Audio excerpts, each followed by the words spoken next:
Hello, my name is Darren. I work at the NXO Parisian headquarters and I speak English and French. I work with many customers, but I'm dedicated to 3 or 4 customers in particular. They have their headquarters in France, but they have multiple sites internationally.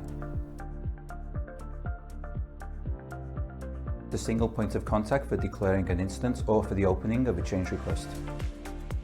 It also enables the mobilization of NXO and partner staff and the following up of requests, be that in English or French, by the web portal, by email or by telephone.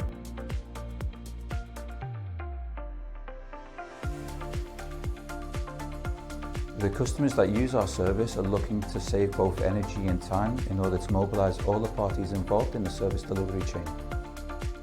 Customers also use our service to ensure that they receive a clear and precise closure report detailing all the actions that are being taken to resolve their incidents.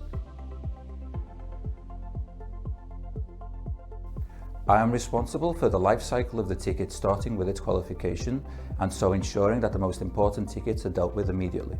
I also ensure that the progress of tickets is monitored in real time, that deadlines are respected and that the communication is clear and helps provide a clear closure report. A strong sense of curiosity is important in order to better understand the technologies involved, the business issues, and so to better qualify the customer requests. It is also very important to be well organized to ensure continuous communication with the customer so that the customer can be aware of what is happening, to be reassured and make sure that he has a clear picture of what is happening in the life cycle of the tickets.